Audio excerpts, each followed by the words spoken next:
Welcome to today's session.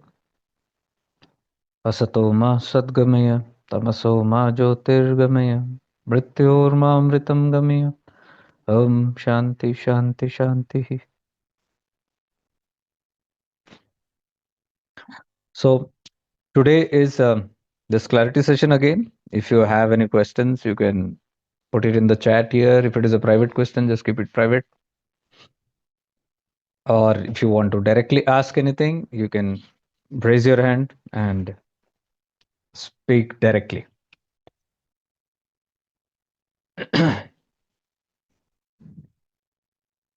Those who are new just need to rename your profiles because it's difficult to identify. We admit only people whom we know here. So these are not public satsangs. These are only for dedicated people who are dedicating their time and life towards deeper spiritual aspects.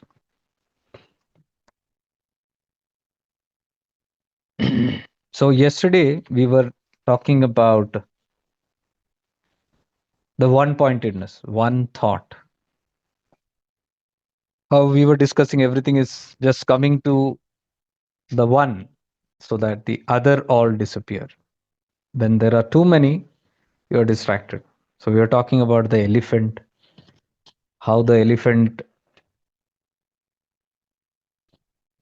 is constantly moving its trunk, trying to hold and grasp something or the other, because the elephant is restless. So mind is always restless. It keeps on searching and hunting something or the other to hold. This we have discussed before also. The pravritti, the basic nature of the mind is to hold on to something. It cannot survive. Mind cannot survive without holding on to something. Mind has to catch something. So it will always hold on to something because then only the mind is alive. Mind is nothing but the ego. So if ego has to live, be alive, it acts through the mind. Mind is the tool of the ego. Without mind, there is no ego. Mind disappears, ego disappears. At night, you can see when the mind is gone to sleep, the ego disappears. So, when we are going on this path, it is very important for us to understand the science of the whole thing, the science of what the soul is, what the mind is. Then only you can go deeply into it. If you don't understand these things, then your life will be just based on beliefs, concepts. Somebody will tell something and you will believe. If you have full trust on me, and if I tell you that if you very go deeply, if you go within, on the tip of your nose, there is a fast, rapid force of light that rotates on the tip of the nose. You will believe me because you trust me. I can tell you anything. Not just that, if I tell you on the tip of your nose, there is light, fast moving light. Let us meditate on it. Within a few minutes, you will start experiencing light on the tip of your nose. That's the whole thing about. So beliefs are not a great thing. Belief, anybody can give you any belief. Your gods can be in the heaven, behind the clouds. You can give any kind of belief to people. You start believing, and then what you believe, the mind starts creating that. Whatever you believe, you give any bullshit concepts also, it will believe and it can create that. That is why the mind is called to be so powerful. It can simply manifest anything, literally anything. You are what your mind is. That is the sutras that all religions, all the shastras, all the mystics, all the gurus talk about. Mind is everything. मन ही करता, मन ही भोगता. तो मन से आप कुछ भी करवा सकते हो. मन क्या करता है? जो उसके अंदर विश्वास भरा हुआ है उसी पर काम करता हो. Whatever believes are there, concepts are there, mind can only work on that. Mind is empty, no concepts. Simple. Or no concepts, drop all the concepts, mind becomes empty. Empty mind means, blank mind means no mind. मनोलय हो जाता है. And the moment mind is not there, ego is not there. How simple is that? Let us reverse it. Let me explain again once again. Mind cannot survive until there are concepts inside this mind. Concepts are what? Thoughts. It is just a thought. Every belief is just a thought. Belief is nothing extraordinary, it's just a thought. You focus on the thoughts, and then your mind simply creates imaginations out of it. Vikalpa.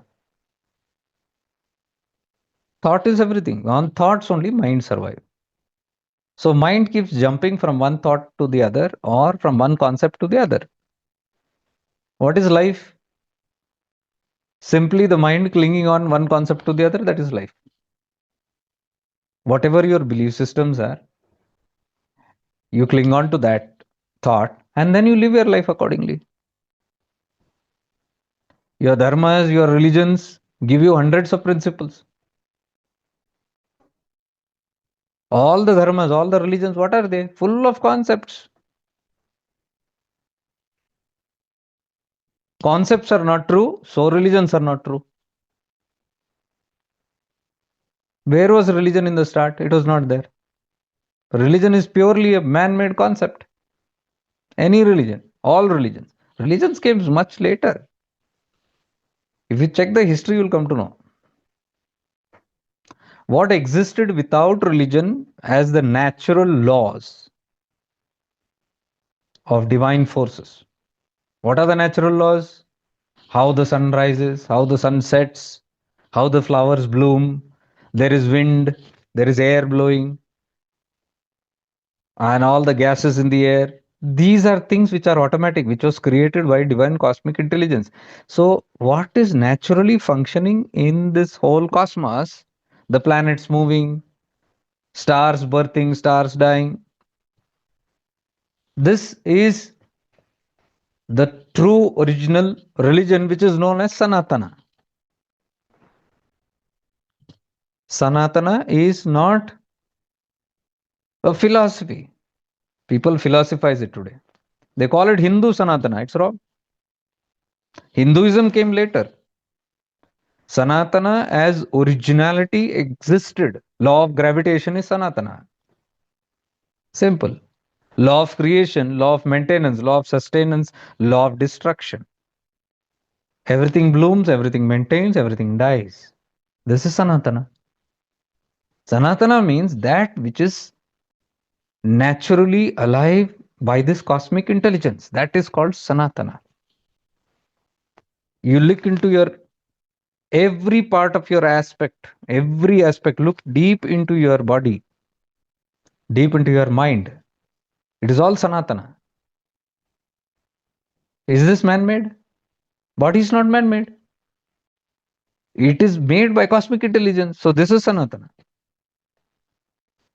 All the things in Prakriti, all the waters, air, fire, all these elements, earth and all, that is Sanatana, pure Sanatana. So Sanatana belongs to whom? To everything, everybody that exists on this earth. Nobody can brand name it. Copyright नहीं है किसी का. Religions came much later, and then the most oldest religion identified with Sanatana, and they said, we are Sanatanis. Good enough. Because they were the first practitioners. They identified, they realized, they understood the secrets of cosmos. And they named it as Sanatana. They named it Sanatana. In the Vedas, there is no word called Sanatana. In Vedas and Upanishads, you'll never find Sanatana.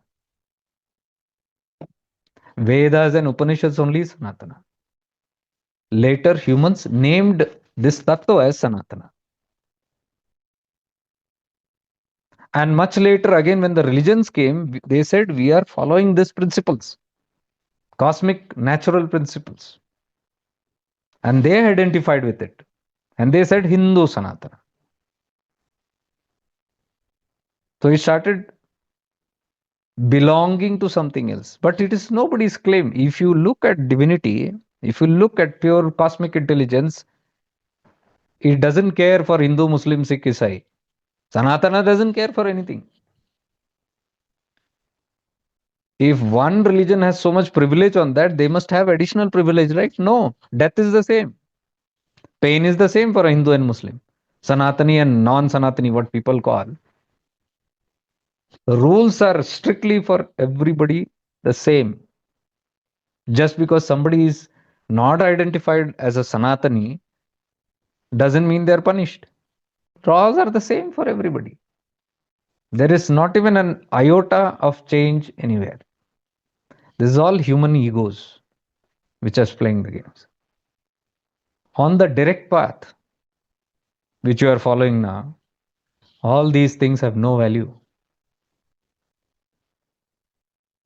You'll never see mystics like Ramana, Nisarga, Nityananda talking all this dharma, Hindu, Muslim, Sanatani, because they know this is pure ego. And these tattvas are to go rise beyond ego. Where there is ego, there is division.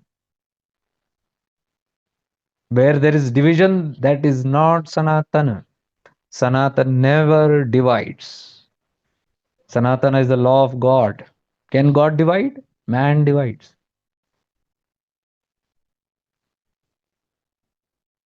So that's what I'm saying. We can play around with anything. We can give name to anything. We can modify anything the way we want. Human egos. We can do anything. That is how, look at history, everything has been modified. Right from the start till the end, you see, everything has just been modified. And it is going on modifying without an end. You see, new things are coming into all the religions. It was not there before, but new additions are. Who's adding this? Puranas did not exist in the start. Few Puranas came. They say 108, some say 118, some say whatever. But today you see there are hundreds of Puranas. Who then how where did they come from? That means there are additions being made. Who writes the Puranas? Human minds. You may call them rishis, but they are still humans. They are not gods.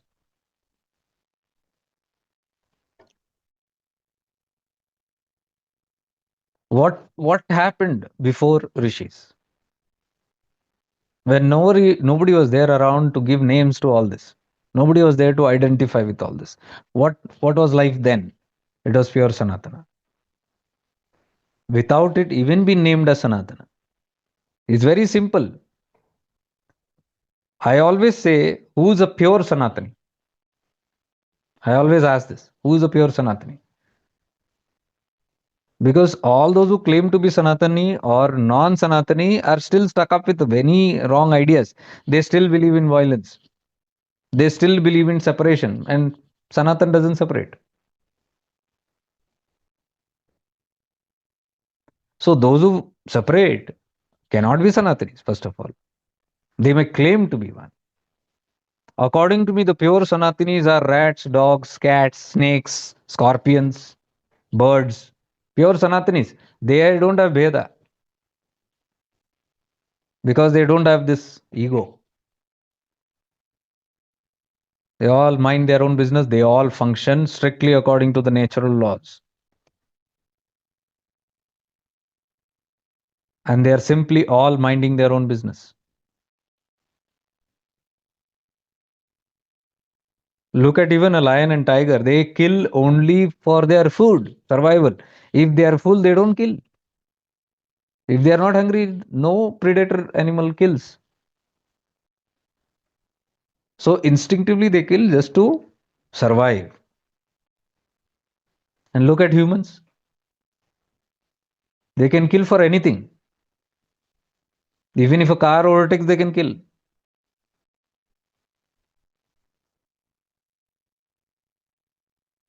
If somebody sees an orange flag, they can kill. If somebody sees a green flag, they can kill. So just seeing flags, colors, distinction, they can kill. How can such be Sanatanis? That's why I'm saying pure what is there in nature without the ego. You see all the other species, they are pure Sanatanis. The trees are Sanatanis. The fishes are Sanatanis. Man has always been a problem everywhere. Man is the cause of all problem. Man creates, man suffers or enjoys. मन ही करता, मन ही भोगता. मन यानी MAN, man. Man ही करता, man ही भोगता. Man only creates, and man only suffers or has problems with it or enjoys it. Man created religion. Who's suffering now? He only created concepts. He only created division. He only took sides. He only is fighting to death.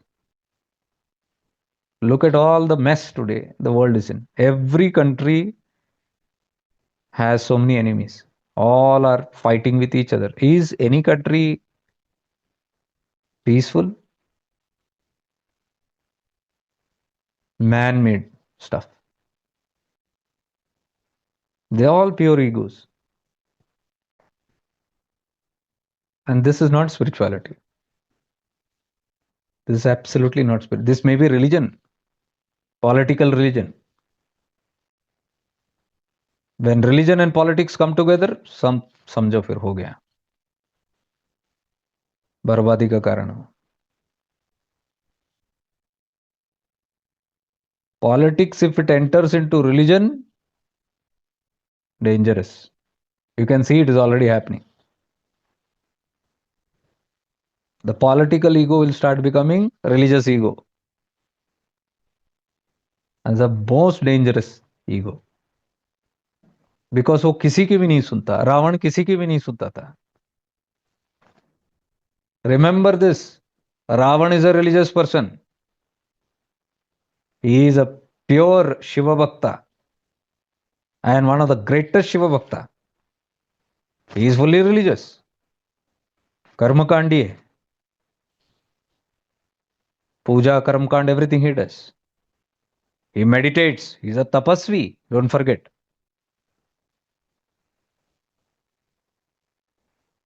But he is a king also. Unrighteous king. Political head, when it enters into the religious head, dangerous. किसकी सुना के बाद में? Does he listen to anyone? Look at the country heads now in the world. Do they listen to anybody? जो मन में आए किया. You see, religions are taking the name of gods and even killing.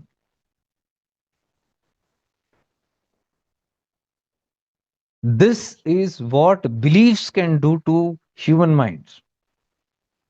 The power of beliefs. You impose somebody's, you brainwash somebody, and you take the name of God and say this. That mind will become so corrupt on that. It will start making that as the truth. The belief has become the truth, not an experience. The people who cannot experience the truth are believers because they don't have the capacity to go beyond the mind. To experience, you have to go beyond the mind. That's meditation. Meditation is going beyond the mind ego. So those who cannot do that, who are stuck in the mind, they are stuck with concepts. Those who live in the mind is full of concepts. And all your rulers are mind people. So if you live in the world, your rulers are already in the mind. They are mind manipulators. They can impose beliefs into your head and make you dance. Whoever those leaders are, religion to politics to spirituality to whatever you say, anything you put into the mind, and if you have trust in that person, you'll simply do that. Understand this. It is all on trust. Somebody comes and says God and the religion and the scripture is telling kill somebody to go to heaven. The whole thing is not about a person telling. So many people tell so many things. Does anybody believe? No. Whom do you believe? Whom you trust? Whom you have faith in?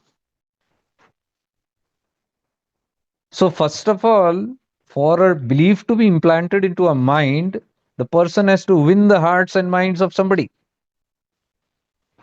That is where the whole thing is. If you don't trust that somebody, can anybody do anything? So, the first is to win the confidence. That is what you can see all these systems of voting and things like that. Does anybody just come and stand up in public and start saying something? No. First, they will come, they will start creating a position, a public position where you will be known. That is how marketing is done. Slowly it is done. Lot of work is done. Visibility is expanded. Then you start seeing the person. Then the person gets noticed. Then the trust is built. Once the trust is built, and how's the trust built? Always see. It is spoken on the benefit of you. Nobody will come and tell this is my agenda. They will tell this is your agenda. They will speak on your behalf. They will tell this is good for you. They will prove it that whatever I am saying is good for you. They will project that whatever I am giving is good for you. That is where the whole market is. So once we start giving goodies, everything goodies is distributed very nicely. Then only trust is built. See, can you trust anybody who cannot be benefit to you? Check it. Who is not beneficial to you? Can you trust that being? You always trust the person who's beneficial to you. I'm not saying everybody is that way. There might be, because in history shows so many compassionate, so many unconditional beings who came and helped mankind unconditionally. But you'll see these are all people who were never in the limelight. They never projected themselves. They're not interested in that. Very shy beings. They pulled away from society. They did what work they have to do and moved away. They have nothing else to do in that.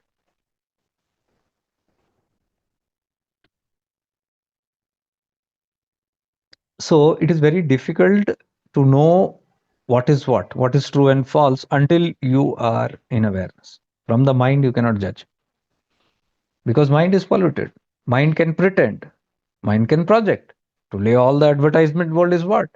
Projections, hallucinations, false projections. It can falsely project anything to you on the screen and you can believe it. So, what do the advertisements do? They work on the principle that this is beneficial for you, isn't it? Every advertisement is projected in a way that this is beneficial for you. Otherwise, why would you buy the product? Why would you even be interested? Every product creates a desire in you. The fun is, even if you don't need it, you might be sitting in your home, very happy, cool and calm, and suddenly a cold drink ad will come in such a way that the moment you look, you feel thirsty. You'll ask, do we have this in the fridge? Or you'll get into the fridge and see, do you have something like that? Or maybe will you order it? That's the power of advertisement. You don't have a desire, but it can put a seed of desire in you. Where it's not your want, it is not even your need, but it can be imposed. Everything can be done. Religion can do it, spirituality can do it, politics can do it, every field can do it, and the whole world is doing it. Continuously, it is doing it. Why? Because those areas, these are those areas that know how the mind works. Nobody will get into that field until they are mastered the mind themselves and they know the science of the mind. They know the pros and cons of the mind. They know the strength and weakness of the mind, of the conscious, of the collective minds. They know what the public wants. They know the strength and weakness of the public. All advertisements, all products, all commercial products, including politics, they all well only serve what the minds are greedy for. They have only two principles. They know the greed of the public, they know the fear of the public. ये दो से ही control चलता है. I have always mentioned these two words. That is why I am telling you, the people who have killed their desires, greed, and killed their fear cannot be manipulated. Manipulation is done only through these two tattvas. Be it religion, politics, spirituality, education, whatever field you take. Even in spirituality, without the fear of something, nobody can get you to do anything. Without the greed of something, nobody can get you to do something.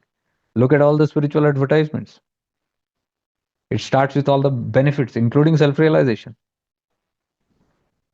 You will get this.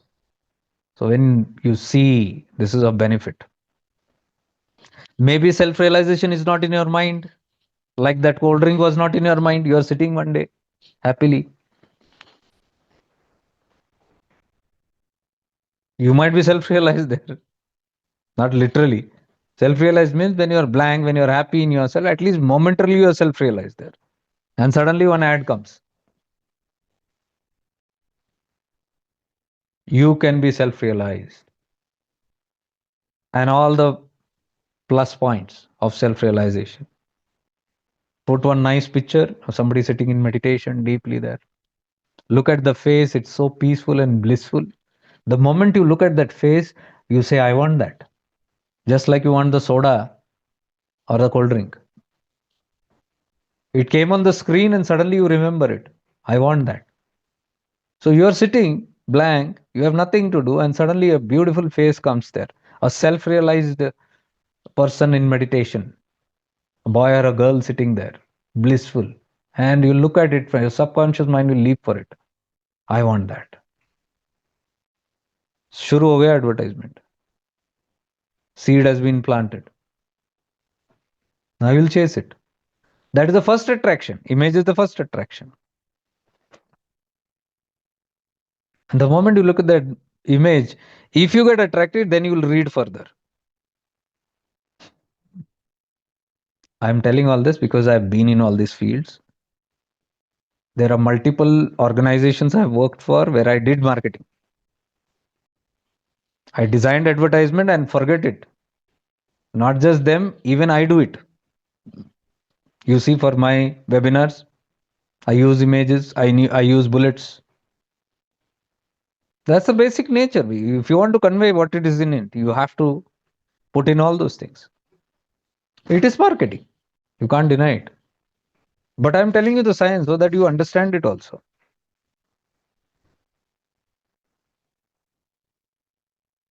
Image and then connection to the subject of what is there. And then what will be there?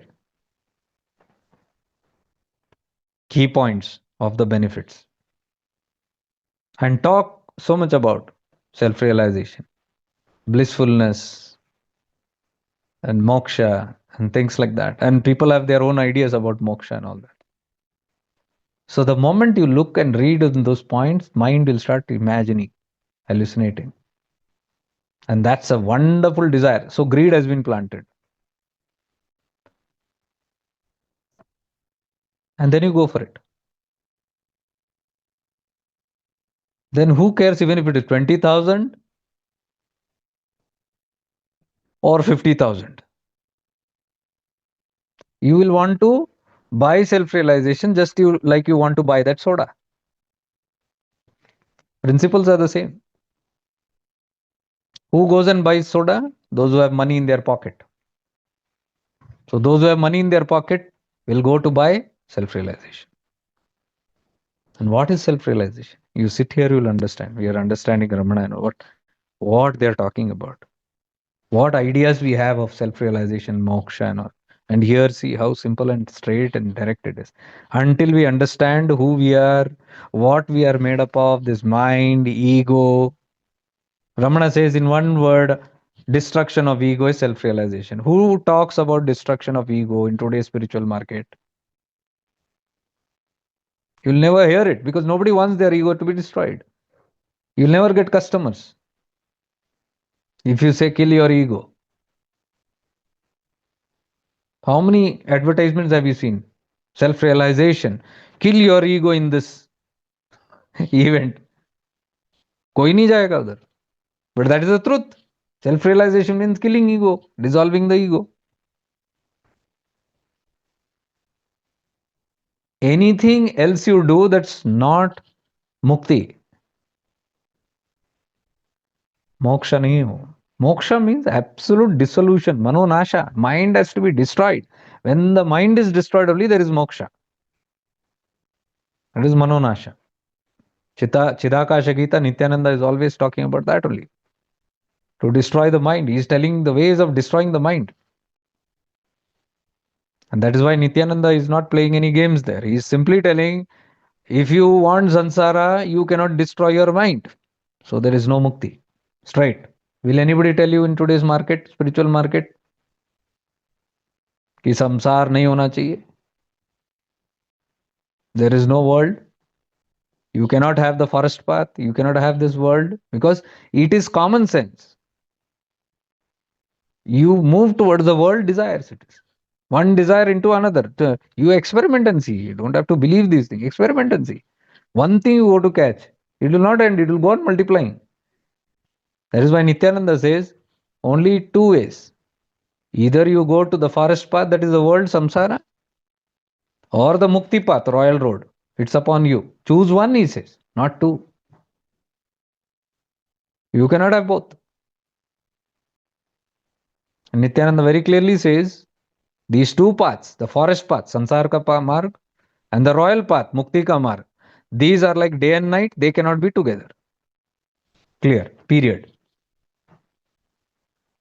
I am saying period not because Nityananda said it and it's a belief. I've experimented with it. That's why I put a period. You experiment and then decide. You don't have to believe. Here we don't talk about believing. So I don't say you believe because what I am saying you have to believe. I never do that.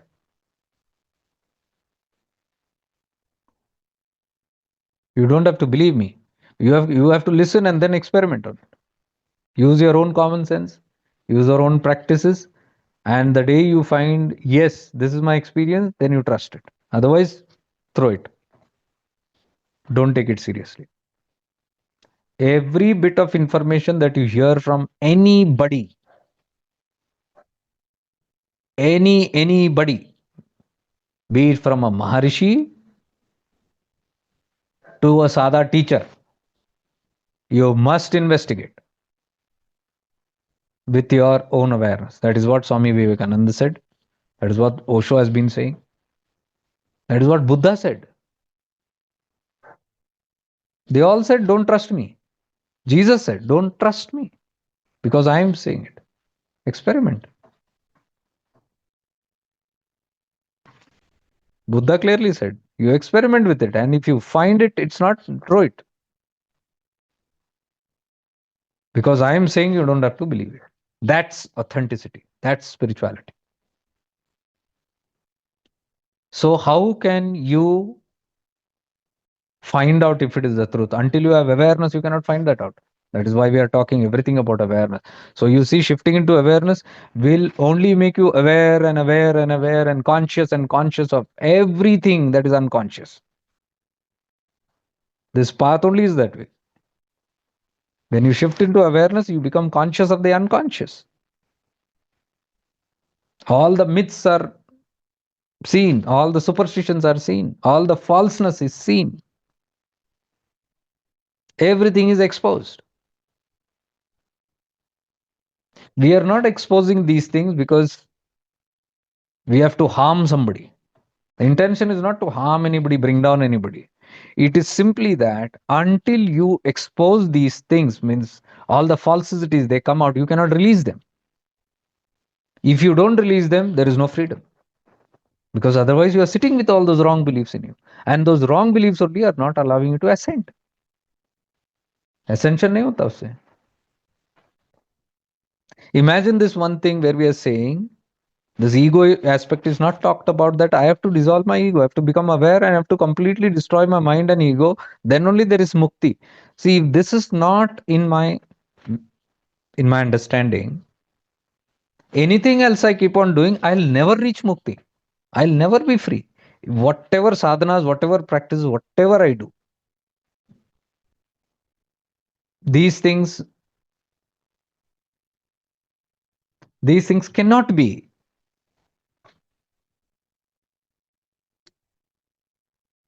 So it is not on what practices, great practice you do. It is about the understanding of these things.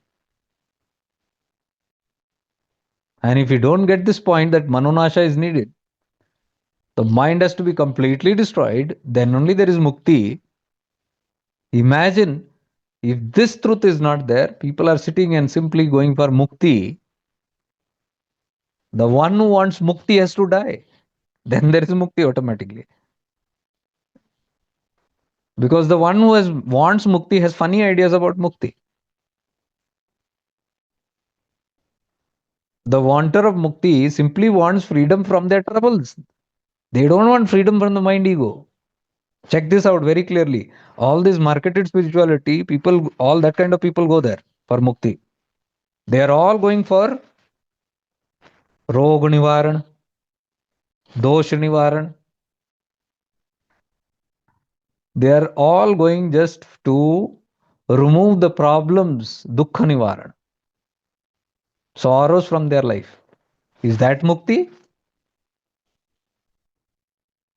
मैं अपनी पीड़ाओं से मुक्त होना चाहता हूं, मैं अपने दुखों से मुक्त होना चाहता, वो मुक्ति मोक्ष नहीं है. मैं अपने अहम से मुक्त होना चाहता हूं, मैं अपने आप से मुक्त होना चाहता हूं. दैट इज मुक्ति. The one who is wanting, मैं ये होना चाहता हूं, वो होना चाहता हूं, मुक्त होना चाहता हूं, वो चाहने वाला मरना चाहिए. मारेगा क्या कोई अपने आप को? सुनते ही भाग जाएंगे. तो first of all the whole idea is a corrupt idea of mukti. If you're talking about moksha, then this is it. If you're talking about dukh se mukti, then it is simply purification of the mind. That's all. निर्मल मन की बात कर रहे हो, मन को निर्मल करो. मन में जो मल है उसको हटाओ, remove the impurities of the mind. So दुख निवारण निकलता है उसमें से. What are the dukhas? All the falsities that the mind has held on to. रोग से मुक्ति, देन अगेन निर्मल मन, बिकॉज मन से ही तन भी मैला होता है. मन ही करता, मन, mind influences the body, psychosomatic. Mind body influence है वो. तो because of the mind only body is getting impure. So mind has to be purified. So if you're talking about health, then it is simply mind purification.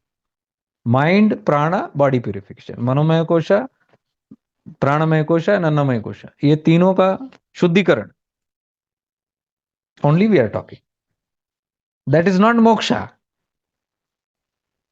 लेकिन मोक्ष के नाम पे if you're telling ये दुख निवारण है, रोग निवारण है, what is moksha?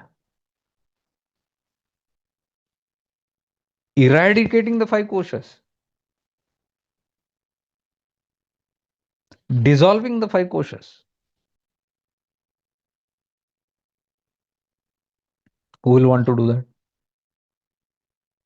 So that those are all very mature, advanced kind of levels where a person has to become completely immune to samsara.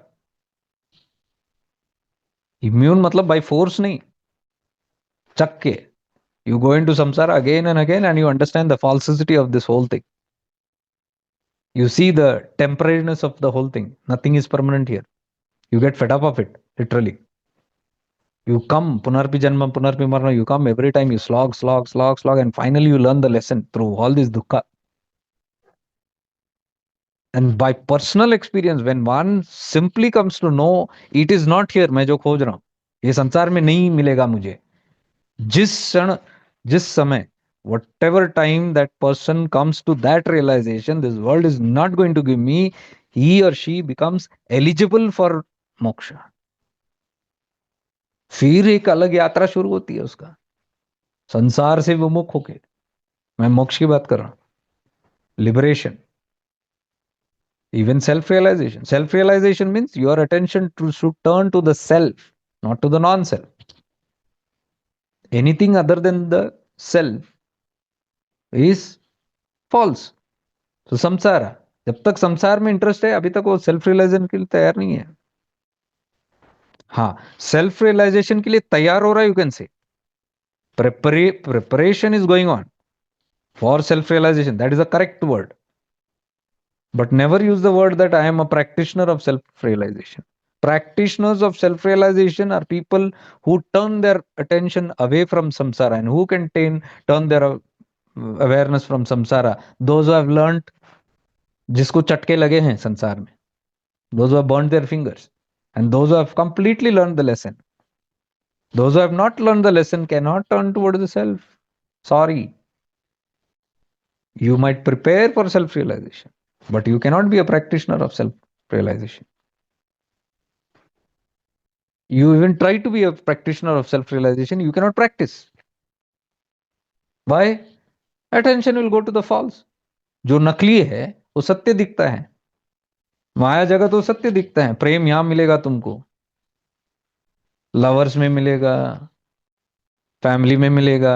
It will be in the family, it will be in your lovers, in your spouses, in your pets, in your possessions, in your name, fame, इसी में मिलेगा. ये एक भ्रम जब तक है, तब तक आत्म साक्षात्कार की तरफ जा नहीं सकते, साधना ही नहीं कर सकते. You cannot practise this.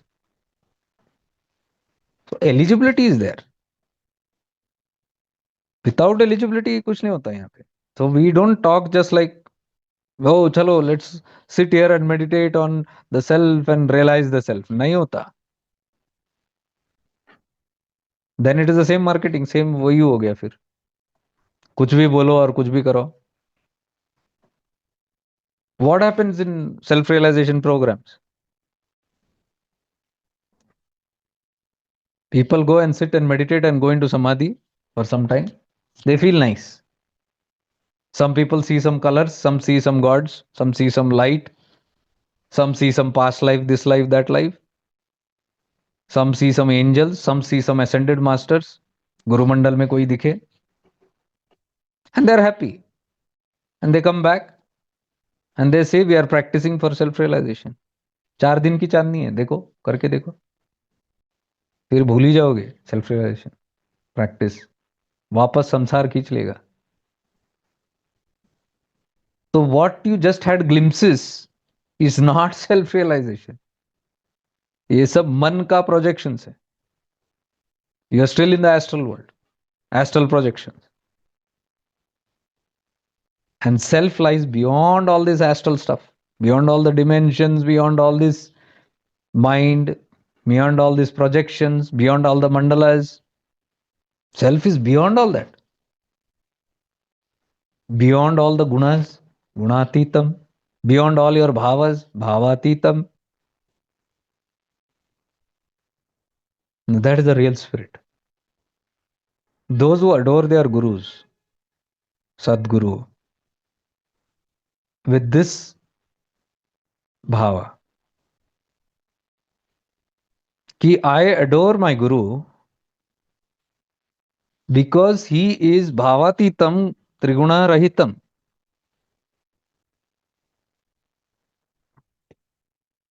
ऐसे सदगुरु को नमामि, सदगुरुतम नमामि, भावातीतम त्रिगुण रहितम. That is the bhava. That is how a true disciple of self-realization will look into. And the moment the seeker has this idea that my Sadguru is bhavatitam triguna rahitam, कहाँ शरीर से मोह होगा उसको. Where will he fall for that guru's body? Those who fall for the guru's body are still under Swartha Bhakti. They want something out of it. It is not the purest bhakti yet. Apara bhakti hai wo. Bhed bhakti hai. And until it turns into Parabhakti, what is Parabhakti? You fall in love with that Chaitanya which is Gunatitam, Triguna Rahitam. And look at our ideas, we fall in love with the Guru's Gunas.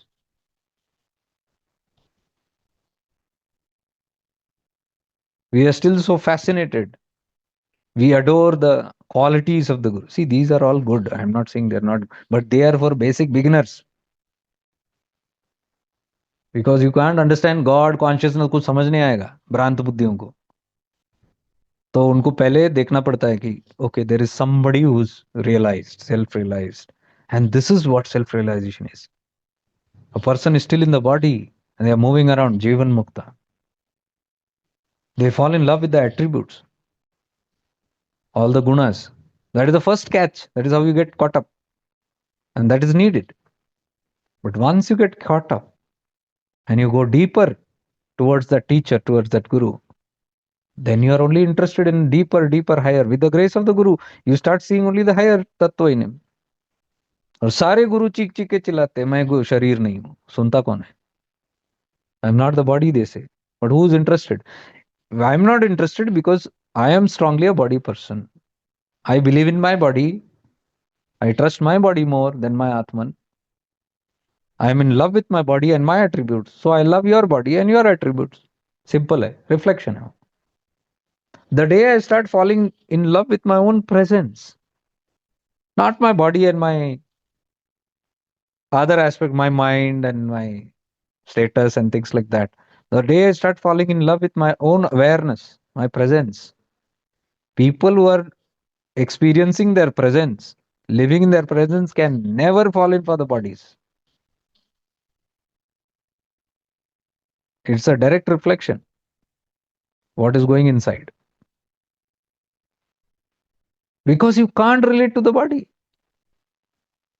Your presence, if you are realizing your own presence, beyond going beyond your own body, why will you go for somebody else's body?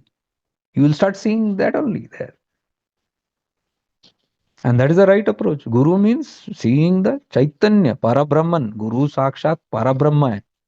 Parabrahma is Gunatitam Bhavatitam. Parabrahma. Nirguna Nirakara hai wo. And you are saying Guru is Sakshat Parabrahma. You are only saying in your prayer. So do you have that kind of an affinity that you are seeing Nirguna Nirakara? Are you looking at that tattva of shining in the Guru? Seekers of self-realization will only see this. Here clear you will come to know who are seekers of self-realization. Because this is the tendency towards self. What is the self? Bhavatitam Trigunaraitam. Self is Parabrahman. You have affinity towards yourself. If you have deep interest towards yourself, what is yourself? Pure Chaitanya, pure awareness. Bhavatitam Trigunaraitam. Myself is that.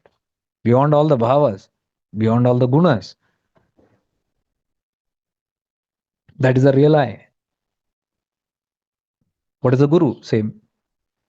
He is the real I. What is God? God is that only real I. So what that God only, Parabrahman, you know what it is. Nirguna Nirakara. Now you are looking at a Sadguru and you are saying he is also that. He is one with that. He has attained that because he is one with Parabrahman. That is why he has the quality of Nirguna Nirakara. So he is Bhavatitam Trigunarahitam. That is the meaning of this prayer. Bhavatitam Trigunarahitam Sadgurutam Navami. So when you bow to that Sadguru, you are actually bowing to the Parabrahman.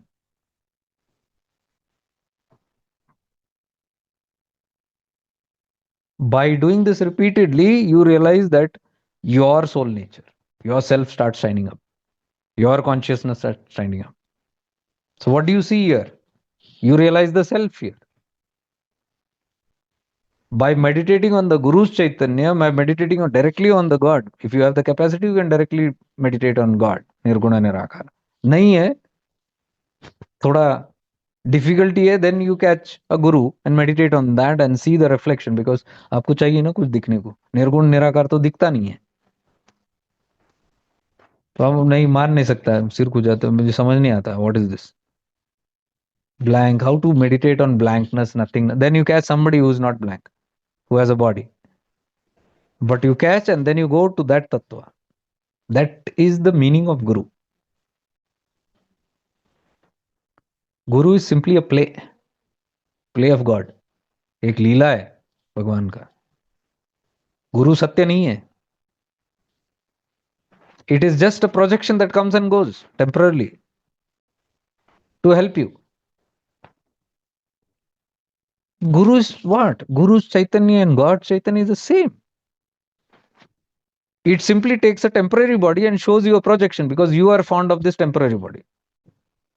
You're so fascinated with the temporary body, so वो भी एक चकाचौंध वहां पे सामने एक body दिखा के आपको आकर्षित करके, वो एक लीला है. It comes and it goes.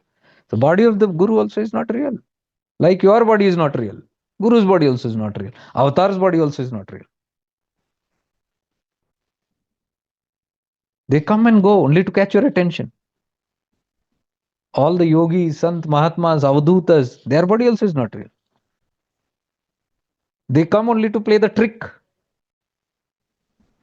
Because otherwise we cannot be caught. Why they play the trick? Because we are fond of bodies. Our own body, other human bodies, animal bodies, plant bodies, we are linked with bodies. We love bodies. So here comes an Avadhuta with the body. Attention, now you'll get attention because we are fond of bodies. Here comes a guru with a body. Your attention, to catch your attention. So it's a trick. It's a trick of God. But you can't understand it. उसको भी सत्य समझ के बैठे. क्यों? इसको सत्य समझ रहा हूं. I have still not realized, experience, this is not real. My family members are not real. They also come and disappear only. All that I've created will also disappear. I'm not ready. I'm not investigating. I'm not still going into those. I'm not meditating on the truth of these things. तो काहे का गुरु का सत्य पता लगेगा? गुरु के शरीर पे भी अटके रहेंगे, क्योंकि यहाँ सब शरीरों में अटके.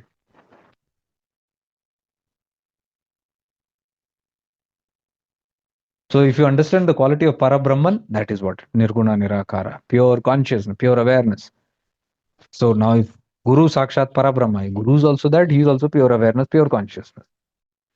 When you meditate rightly, your thing also gets activated. And then you realize, I am also pure consciousness.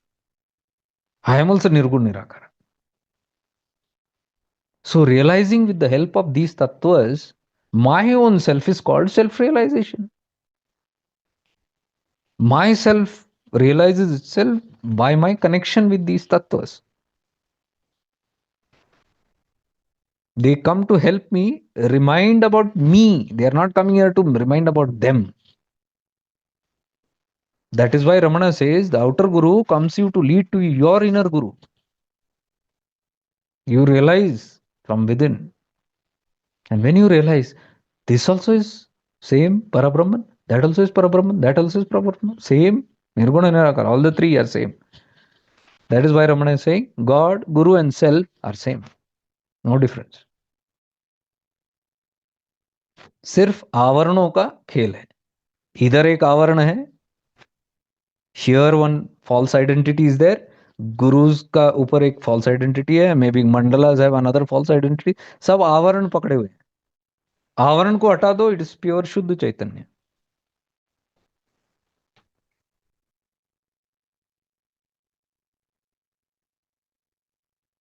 For this maturity is needed. Lot of maturity is needed.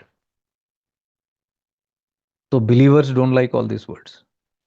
In fact, what I spoke in the whole session today, believers will not like it because they are stuck in a belief.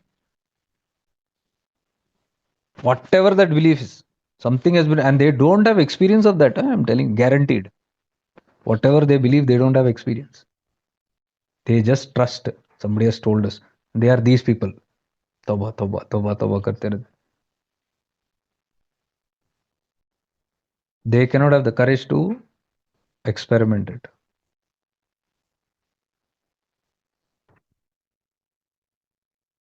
So belief, again I'm telling, mind can put multiple ideas. Now I just exposed what it is. What am I exposing? These concepts.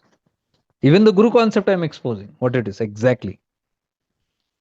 Now, if you're a true believer on that, you believe all the concepts that the society and the spiritual world has created around gurus and guru mandalas, they are simply beliefs. They get stuck in your head, and then you are like a dynamo moving on that. You will never explore it,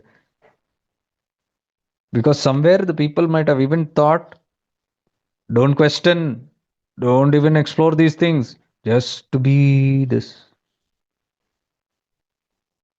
Whoever has told you that has used the other function. What was the first one? Greed. This is fear. Fear dal do.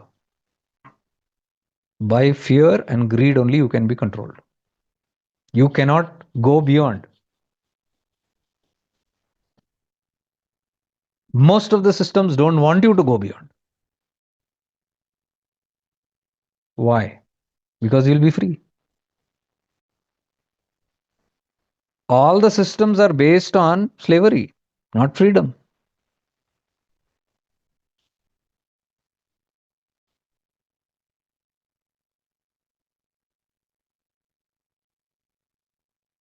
Will a teacher reveal his teaching secrets?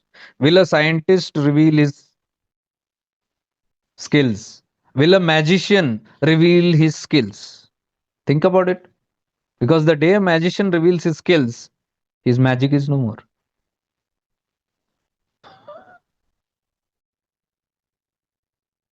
Magicians always keep their tricks hidden because that is what brings weightage. That hidden, what is kept protected, guarded, that is what is keeping the magician in that place.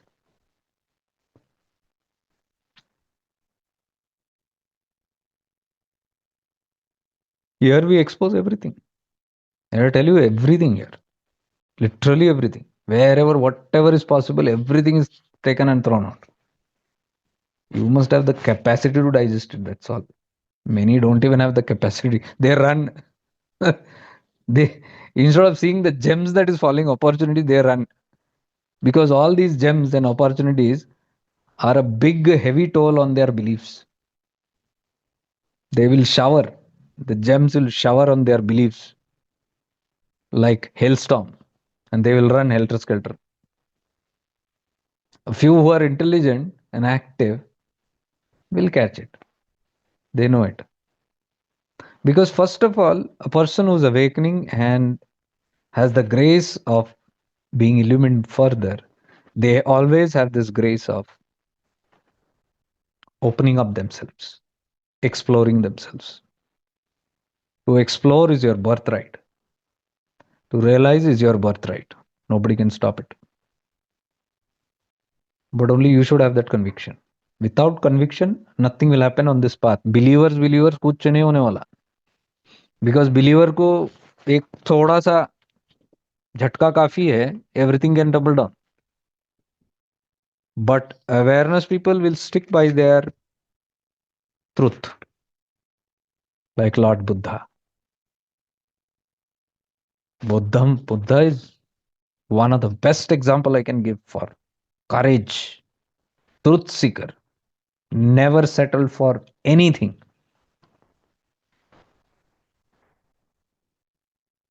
See how he set out for the truth, because he knows the world cannot give him truth. Not that he didn't try, he tried it. He knew that the world will only deceive him. So he said, let me explore the truth myself. That is authentic. That is how we should be. Explore it yourself. Don't believe on somebody else's belief. Not even your teachers. They must be teaching hundreds of things. You don't have to believe them. Go and explore it. Take inputs and go and explore it.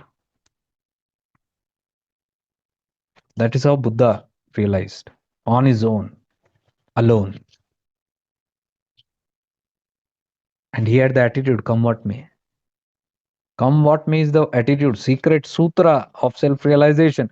If you don't have that come what may, you cannot self realize. छोटे मोटे कुछ भी आया, you will keep tumbling. Come what may means what?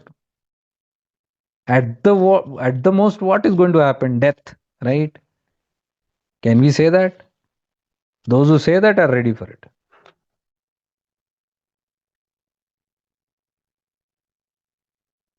Mumukshatva means what?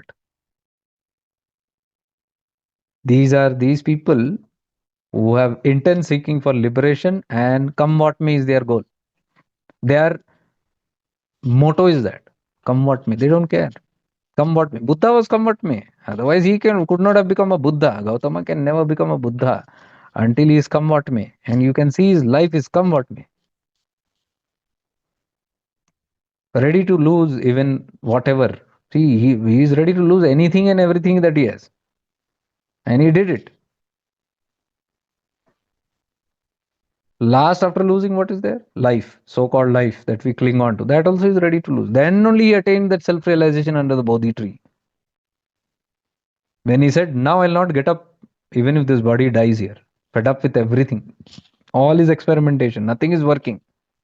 All practice, all trial he did. Studied under this teacher, that teacher. He did everything. Experimented on his own. Nothing working. And frustrated in the Bodhi trees, he says, now I will sit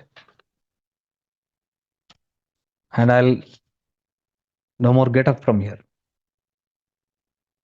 Even if death comes or whatever comes, I'm not going to move.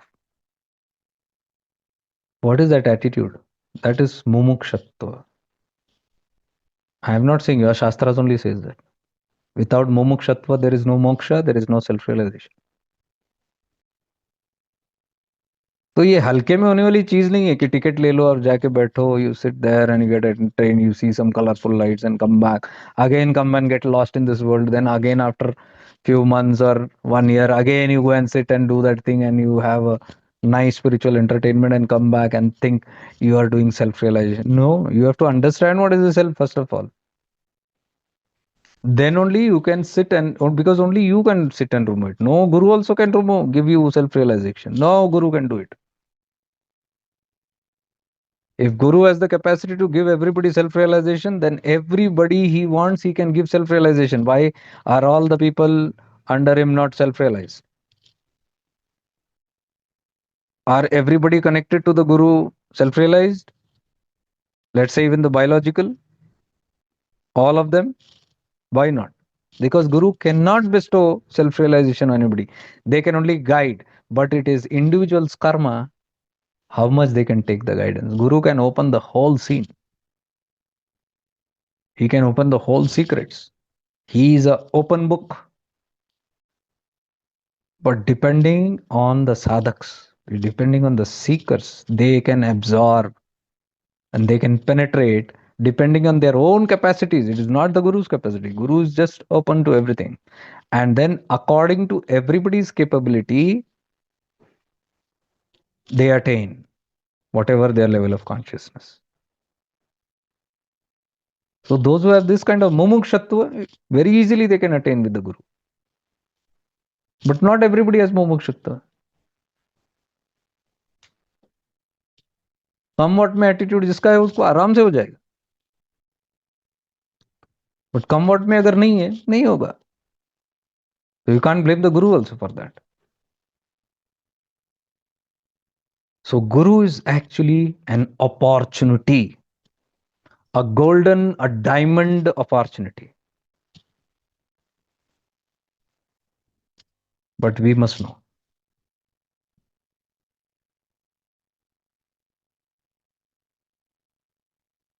So till there is any kind of beliefs in this mind, it is not going to, the beliefs has to drop. And for the beliefs to drop, one has to become aware that they are beliefs. लोगों को पता तक नहीं है belief है, उनको लगता है ये सत्य है. They think it is the truth, and they don't even admit it is a belief.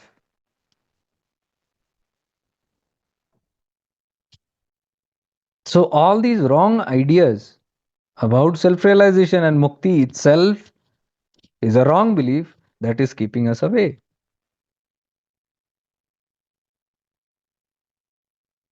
Now, the whole world, there is plenty of material, plenty of gurus, plenty of teachers, plenty, everything is available.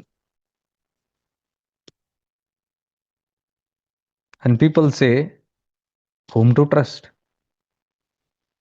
Because when they hear these things, they say, then what to do? There is only one thing to do: trust yourself first. Without trusting yourself, if you go and trust anything, you will become a believer. You trust yourself first and then go out, you will become an explorer. You will explore every opportunity. Then, based on the level of your awareness, you will only scan and filter the truth. Truth is upon you to filter, not for people to come and spoon feed you. Don't expect that. ओ भैया लेकिन कहा करे, किस पर trust करे, वो करे, अरे खुद पर करो. Why are you waiting to be spoon fed that कोई फरिश्ता ऊपर से आएगा and they will give you the chance? फरिश्ते बहुत है, पहचानना आपको है. You have to identify. So until you have concepts and beliefs, you cannot identify, because your life will be running under them. You have to be free from all these concepts and beliefs. Then there is space for exploration. Without that, you cannot explore life. You cannot investigate, you cannot introspect anything. Because see, whenever you have an opportunity to introspect, your beliefs only will come in the way.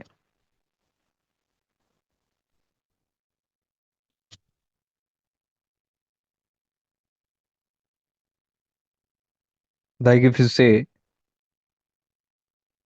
go directly and experience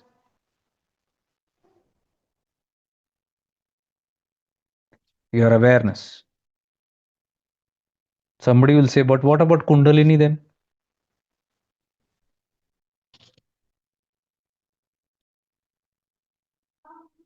So this being might say, forget the Kundalini. If you go there and if you start experiencing this state, Kundalini will automatically rise. You don't worry about it. Now, a person who's thinking that Kundalini is everything, they cannot understand this. They will never be able to introspect and explore. How will they do it? Because their belief will come in. No, without Kundalini rising, how it is going to happen?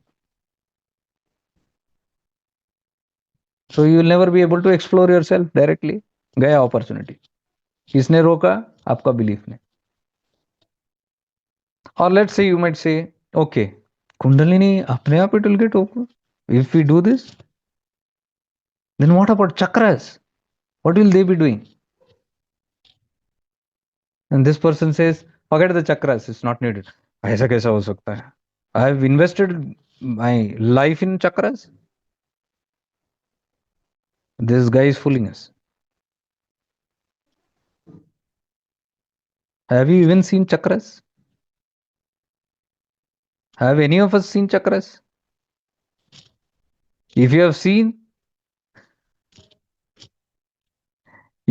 what you have seen in the photos, isn't it? Is it anything other than what you have seen in the photos? वही imagination you hallucinate there.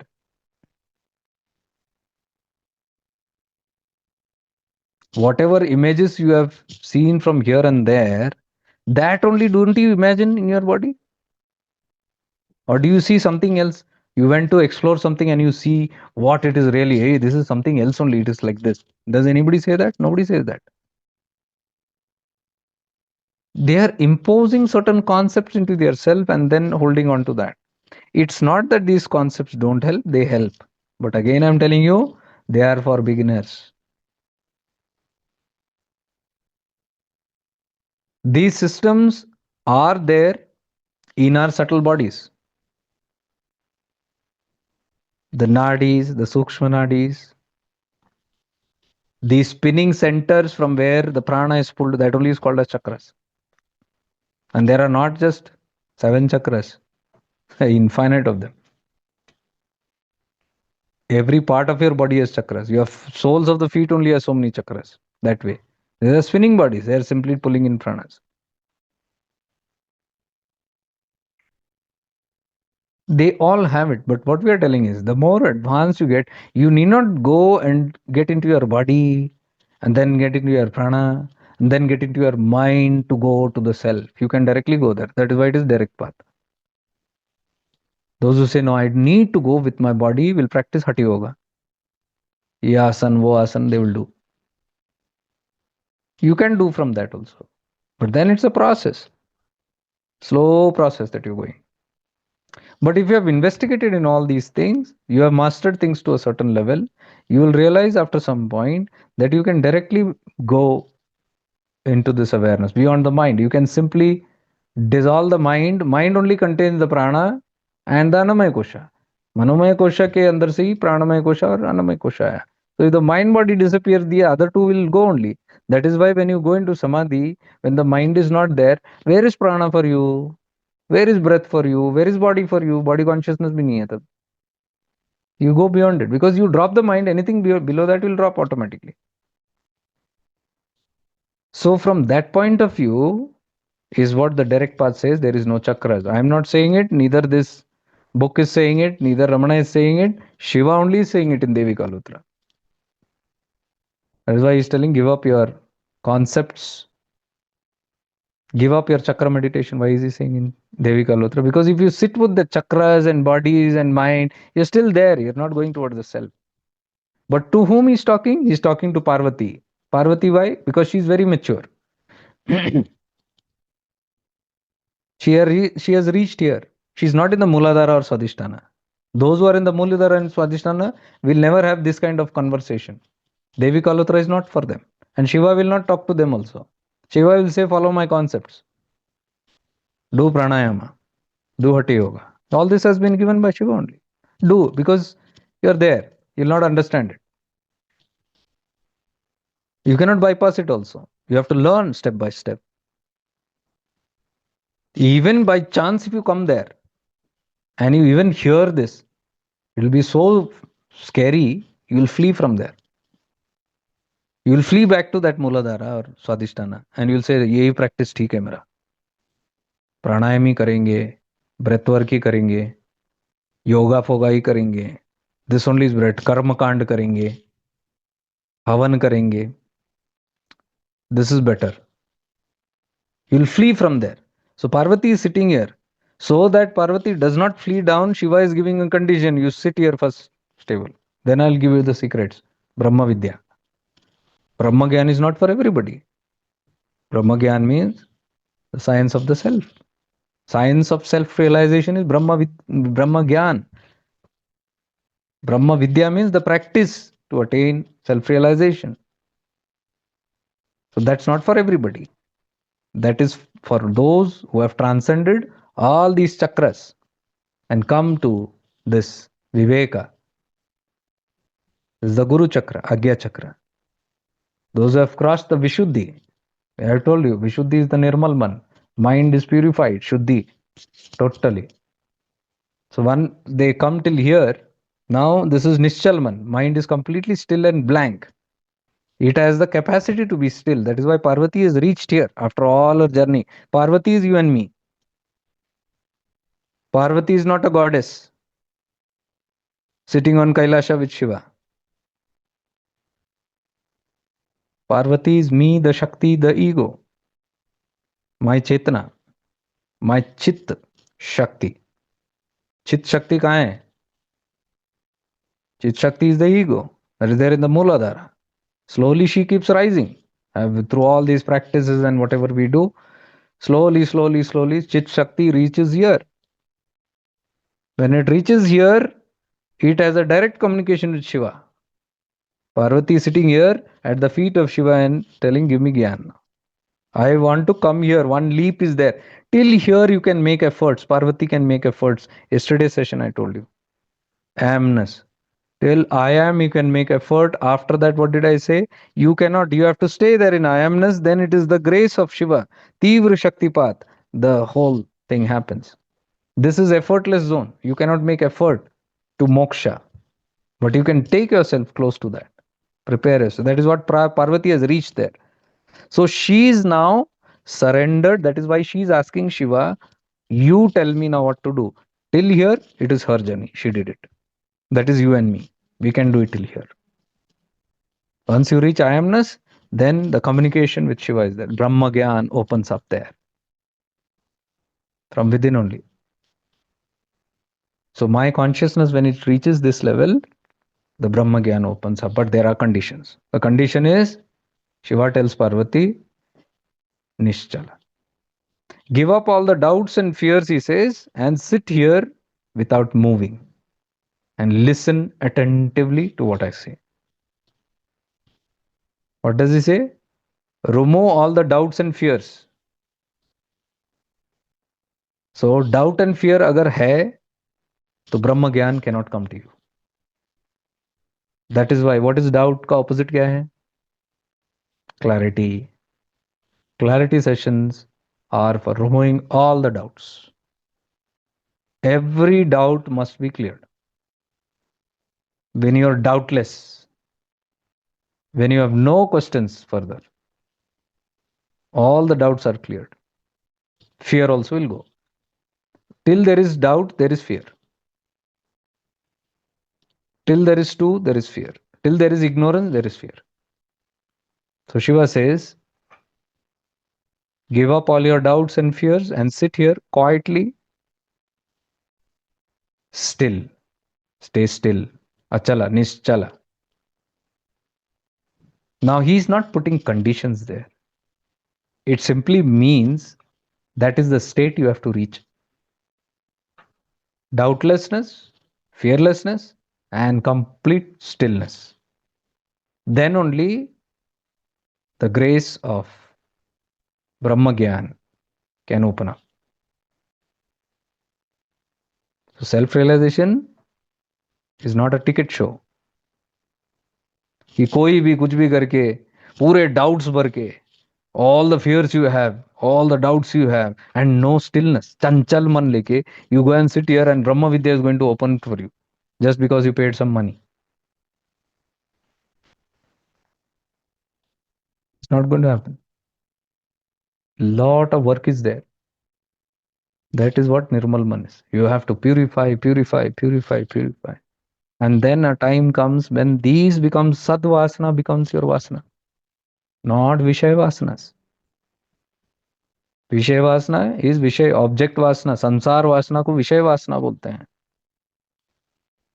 The opposite of विषय वासना is सद वासना सत्य की वासना शिव की वासना सत्य की वासना परमात्मा की वासना ब्रह्म ज्ञान की वासना दैट इज सद वासना how do I know if I am evolving just check the सद वासना वर्सेस विषय वासना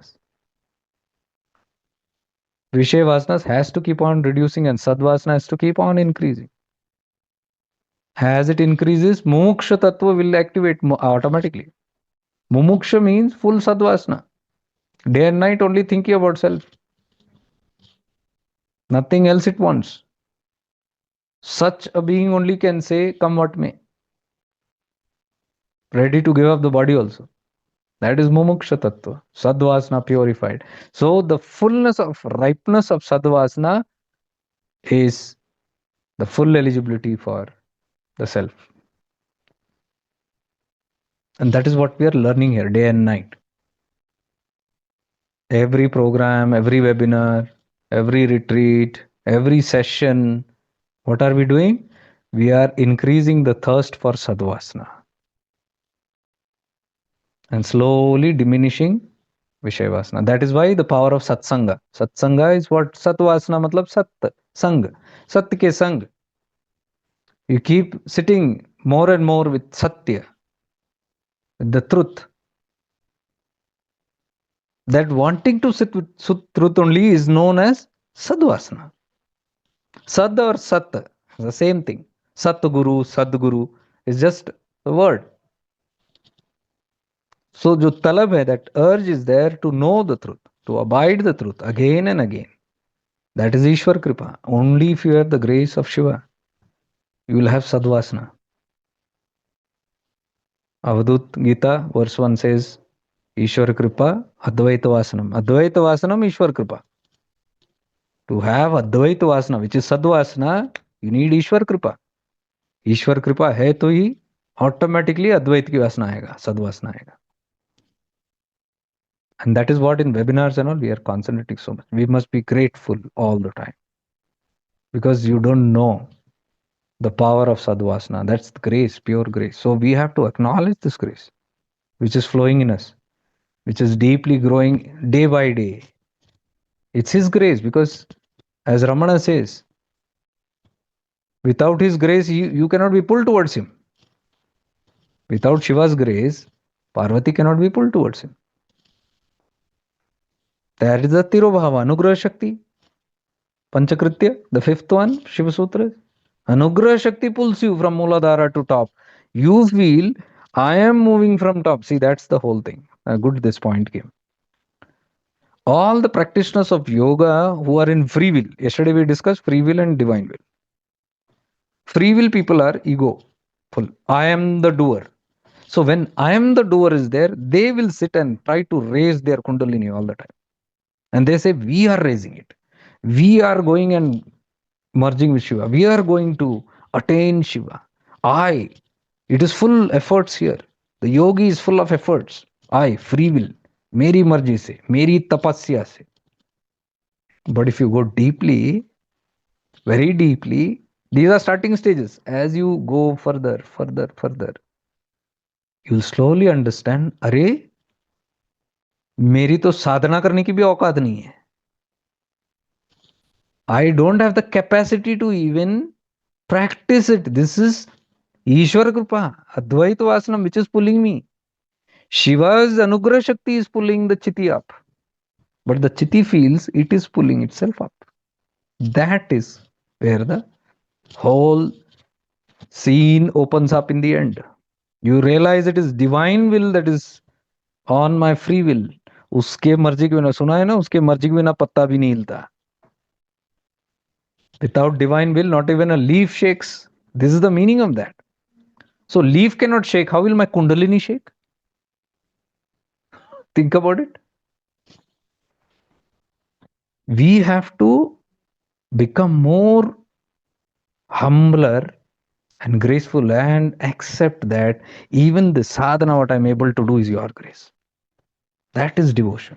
Parabhakti ki taraf. Purna samarpan ki taraf. Never at this direct path, as you come closer to these tattvas, you should hold, I am the doer. I am doing it. The attitude should change and say, you are doing everything. Not because of belief. I'm explaining it to you. You experience it and you'll understand. Not because I'm saying you have to believe. You experiment in your own life and see. Do you really think you have done the practices? Do you think that you have gone to places? Do you think that you went to a guru? Do you think that you did this, you did that? If you investigate, you will come to know. Without certain factors in your life, you can't even do those sadhanas. You can't even meet a guru. You can't even go to certain places. Those factors have to be very conducive. We don't see those factors. That factors are the grace. See, when people come for retreat, I remind them this.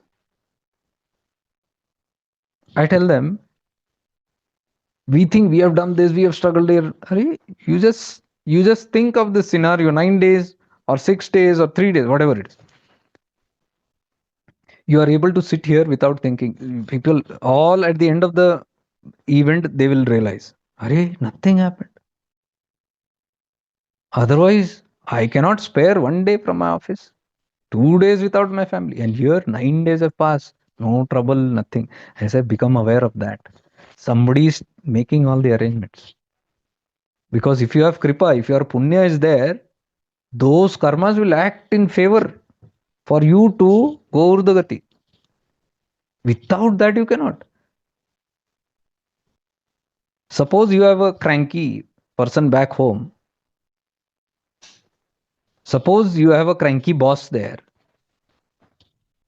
who's now never allowing you holidays. Or suppose you have this problem, that problem, some or the other problems coming in your life. Would you be able to come here? We must constantly become aware of the arrangements that the cosmic intelligence is making all the time for us. Look at these sessions. How many of the people can sit and do these kind of deep contemplation? There are hundreds of reasons people keep on giving me. They keep on telling. They only tell there is so many other things to do. I have to wash my vessels at 9 o'clock. आपने 9 o'clock रखा है. That is the time when everybody finishes our dinner. Then half an hour I have to wash the dishes. Then again to set up everything, it will be 10 o'clock.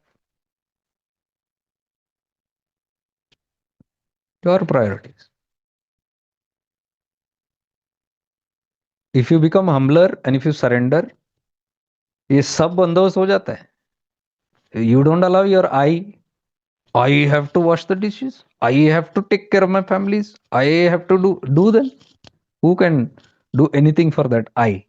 Nobody can help. We have to become helpless and tell, our prayer should be all the time, you do something for me. I cannot handle it. You do it. I give it up to you and see how it will arrange. हम छोड़ते ही नहीं अपना मैं.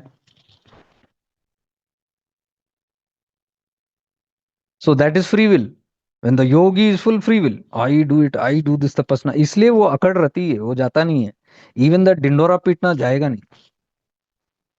That is why in Gangotri that yogi told me very clearly, जितना जटिल कर्म उतना जटिल तपस्या. जितना जटिल अहम उतना जटिल तपस्या. मतलब the more karmas you have, the more tapasya you will do. So what is there to boast about इतना तपस्या? That means उतना ज्यादा कर्म है Lord. And that tapasvi should die. That is what that Mahatma told me. तपस्वी मरता नहीं है, योगी मरता नहीं है, वो जिंदा रहता है. और तपस्वी को मारना ही आत्म साक्षात्कार है. Now these are plain straight truth, but it is very offensive to people sometimes. Offend हो जाते हैं.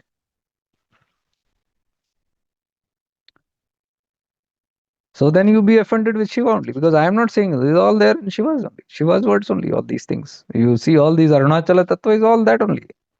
Devi का आलोत्र जाके पढ़ो. Then let me see how you'll get offended with your Shiva. You love Shiva, right? Shiv भक्त हो ना, तो उनके मुख से ही सुनो. देवी का आलोत्र पढ़ो. Those are ready हैं, जो डर लगता है तो मत जाओ. Then do pranayam, do puja, no problem. When the time comes, it will evolve. But one time will come, sooner or later. आज नहीं तो कल, कल नहीं तो परसों, ये जन्म नहीं तो अगला जन्म, अगला जन्म नहीं तो उसके बाद का जन्म. लेकिन it will come. The chiti has to reach here. It has to become nischal some or the other time. At that time it will open up. So Shiva is telling Parvati, first settle down, you become still. Why is telling still? Otherwise it will run, flee. So that is the test. So, for example, I don't know if all are there here or somebody fled. Maybe एक गया लग रहा है. भागना easy है. That is the same thing. Our chitti is coming till here, and the moment you hear the deeper truths, you run down. नहीं, मूलाधार वही ठीक है हमको. We'll go and do वही हमारा जो पुराना beliefs है, concepts and all those things, वही ठीक है. ये थोड़ा भयानक लग रहा है, कुछ अलग लग रहा है. So you have failed the test where Shiva is telling be still. Then I'll give you Brahma Gyan. Still matlab the readiness to sit there and just devour the truth. Because there is no obstacle in the mind now. पूरा हट गया mind, पूरा doubt चला गया. It is clear, no obstacles. Now it can simply ग्रहण कर सकता है. That is why all the gurus tell, until you become empty, you cannot. receive God. Becoming empty means becoming empty of all the concepts, all the wrong ideas that we are holding, all these doubts and fears. Once this is gone, only like that famous story where the Shishya goes to the Guru and says, put your grace into me. And the Guru looks and says, where to put the grace? It is all full. He says, हांडी खाली है तो मैं डाल सकता हूँ ना उसमें अमृत. Brahmagyan is that Amrit until it's empty because we have all these ideas and concepts and beliefs of so many things. We are stuck with fantasies and imaginations. So that will challenge the higher truths. It will run. It will not be able to take or it will overflow. पता ही नहीं चल जाएगा. It is like flow from outside. अंदर घुसा ही नहीं. So if that state has to come, it has to become completely empty. That is nirmal man. पूरा मल हटना ignorance. And the mind is pure and blank. Then what reflects, and don't think that this is something like, oh, I become blank here, then Shiva is going to come, he's going to put into me something like that. That is not that way. These are all, this is another divine concept where we are able to understand it. Brahma Gyan is our true nature. I am the self, I am the Atman. My real nature is Brahma Gyan. It is the knowledge of the self. It that is the reality, but it is filled with other avarnas, the doubts and clouds of ignorance and all that, or whatever you call it, ego and all that. So when the ego or the clouds and mind and all these things are just moving away, what उभर के क्या आता है? The knowledge simply blooms, and I return to my original state. That is what it means. It is not from something objectively that happens because we are that. That is what Ramana is trying to explain. You are that. There is nothing to realize, he says. कोई साक्षात करने की कोई है ही नहीं. क्या साक्षात्कार करोगे? किसको जाके कहाँ प्राप्त, कहाँ बाहर है क्या? Is it somewhere outside?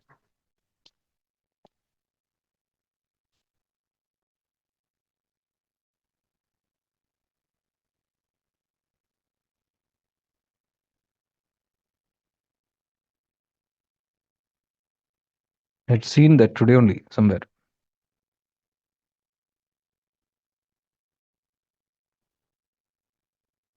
हाँ, here it is. When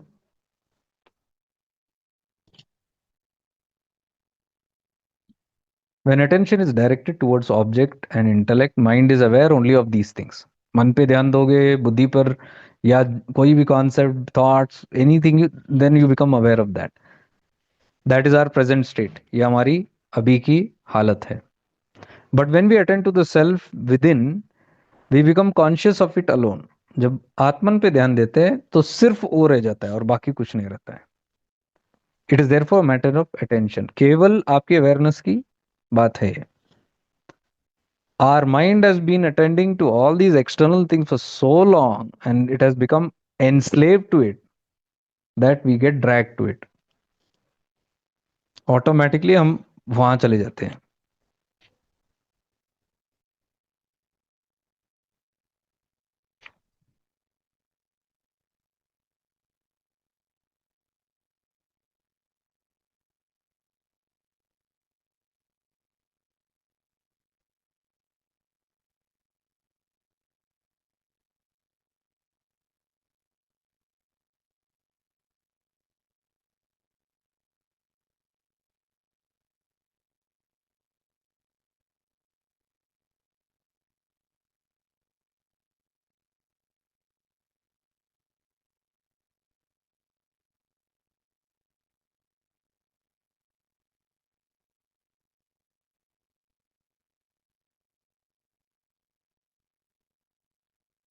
Okay, there was one more point. I missed that out somewhere, but it was a very good point.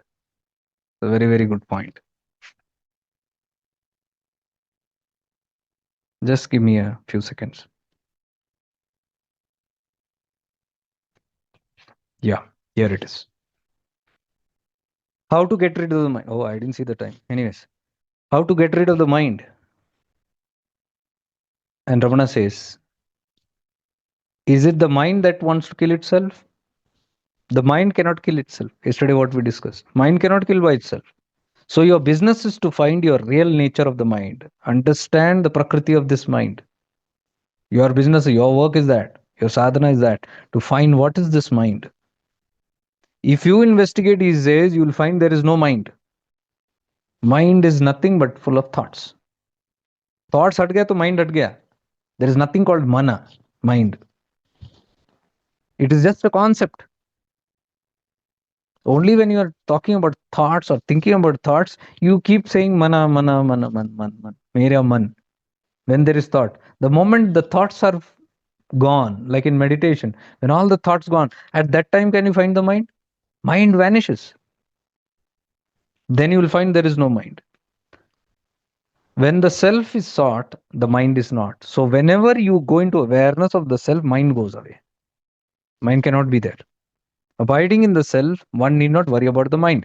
So when you are abiding in pure awareness, you do not worry about the mind. You cannot worry about the mind because the mind will not be there at that time. And then he says, Kundalini and Chakras exist for beginners who practice the path of yoga. But for the one who's practicing self inquiry, they do not exist. What did he say? Kundalini and chakras are beginner for beginners. They exist for beginners because they project all these Kundalini, chakra, and all those things. But for the one who's practicing self inquiry, what is self inquiry? This only pure going into awareness, investigating where is this aham in me? ये अहम भाव कहाँ है? I am, मैं हूँ, ये मैं कहाँ है? You keep tracing that. That is self inquiry. For such people, there is no Kundalini and they don't exist. Chakras don't exist. Why? Because your investigation is where? In the Jnanamaya Kosha. Your awareness has gone into the Jnanamaya Kosha. It is on the intellectual work. It has transcended the mind. Mind के अंदर ये होता है. Other concepts. Or where are your chakras? Where are your nadis? Pranamaya Kosha. They exist there. But the seekers who are doing intellectual work on the Jnanamaya Kosha, for them it is non-existent. Like when you go into awareness of the self, there is no mind. Mind भी exist नहीं करता वहाँ पे. And then he says, Aham Brahmasmi is only a thought.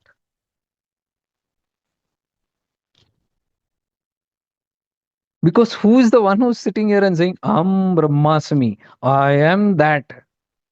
सोच ही तो रहा है वो. Think about it. It is a thought, right, that is appearing in the mind. Aham Brahmasmi, Shivoham. I am Shiva. I am that. So he's telling Aham Brahmasmi is only a thought. Who says it? He's asking. Right question. Who's the one who's saying it? You have to become aware of it. Who's the one who's feeling this Aham Brahmasmi? मतलब मैं हूं अभी भी. अहम अभी भी है. सोचने वाला अभी भी है जो सोच को प्रकट कर रहा है. Who's producing the thought? He is still there. Until the producer is there, thoughts will be there. So it's the thing is not over yet. So instead of simply blindly and ignore, see the ignorance, you sit there and keep saying, Shivoham, I am Shiva, I am that I am, Aham Brahmasmi. You keep having all these ideas, Tattvamasi and all that. But here it is telling that also is delusion only. Still some thoughts is going. Turn and reflect. When the moment those things come, turn and reflect. Hey, I am here. Who's this one who's saying? You focus on that, that will disappear. That Aham Brahmasmi also will disappear. He's saying, who's saying this? Brahman does not say so. Brahman थोड़ी बोलता है Aham Brahmasmi. Does God say I am God? Think about it. Brahman doesn't say Aham Brahmasmi. Who's saying? It is some ego that is saying that. What need is there for him to say it? Why does Parabrahman need to claim I am Brahman?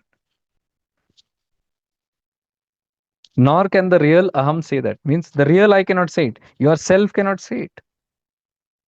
If the self is saying that, then that's not self, that's the mind. For Aham only abides as Brahman.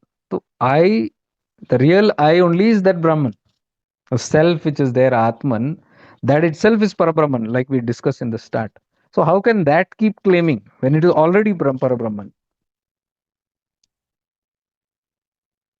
See, that is the reason I said Shiva in the pure Parashiva state is not even aware he is Shiva. Because if he's aware and if there is a thought, I am Shiva sitting here, that's ego. That's not Parabrahman. That is some identity is there. So the purest form of Para Shiva, it's not aware that it is Shiva also. Like I always say, Avadut is never aware that he is an Avadut. If I am aware I am an Avadut, I cannot be an Avadut. Because Avadut is Parabrahman. It has lost its identity completely. It doesn't know who it is. You go to all these Avadutas, the 12, 13 Avadutas that I have met in my life, I have never seen them feeling that they are Avadutas. They don't know who they are. They don't even know that people call them mad. They don't know people call them God. There is no identity. And because there is no identity, they will not do this. They cannot be a blesser because there is one who's blessing means there is an identity. Someone is there. That is why you go to an Avaduta, they'll not even bless. They will not even care for you as though you don't exist.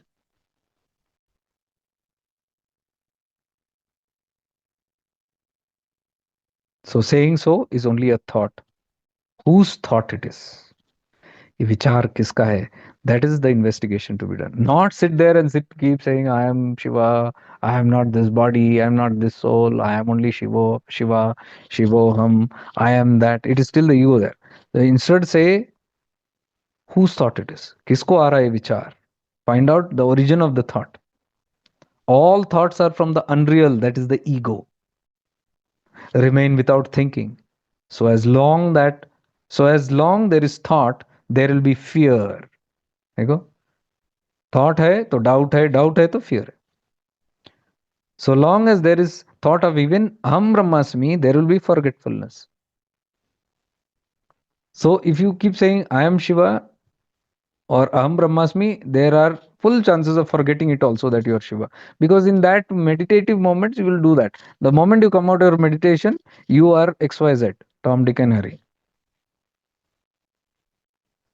So he's telling, as long as there is this thought, Aham Brahmasmi, as long as there is this practitioner, there will be forgetfulness. You will keep forgetting it. So what is the idea? Remove the practitioners. So that forgetfulness, that is being established completely in that state. That is the final state. That is Mano Nasha, what we are telling. This is Manolaya. Temporary mind vileen ho jata hai. Then you again wake up out of samadhi, out of sleep. That is why Mano Nasha has to happen. Then he says, Aham Brahmasmi is only an aid to concentration. It is only a mantra, it is only a feeling, it is only a practice where you convert it into the real practice. You come with Aham Brahmasmi, you go to that field float, but that's not the end. Then turn back and say, Kisko ye thought aa raha hai? Who's the thinker? And dissolve that one. It is only an aid to concentration. It keeps off other thoughts. That's all. It's like a mantra. Om, Om, what you're doing, even Aham Brahmasmi, Shivoham, Tattvamasi, all these Mahakavyas which are there, they are only for keeping the other thoughts at bay.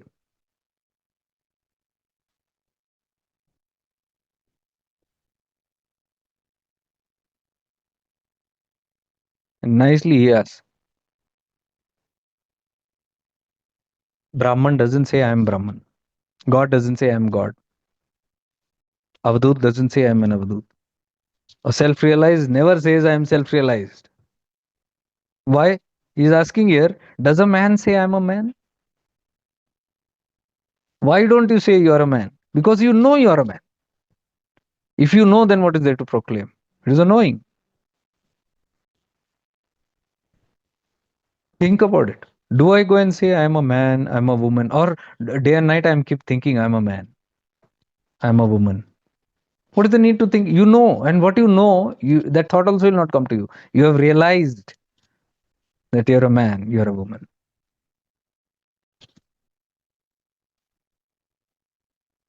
Unless he's challenged, why should he declare he's a man? does anyone does anyone mistake him for a brute, that he should say no, I'm not a brute, I'm a man? Similarly, Brahman or I being alone, there is no one to challenge it. And so there is no need to keep saying, I am Brahman. See, when you say, you don't say, I'm a man or I'm a human being. Do we think I'm a human being? I'm a human? No. But if somebody comes and tell you, a pig, a dog, suddenly you'll remember, I'm not a dog, I'm a human being. So somebody is challenging you there. But here he's telling, who's there to challenge? Similarly, Brahman, there is no one to challenge it. And so there is no need to say, I am Brahman. The way he's explaining is how Ramana explains things.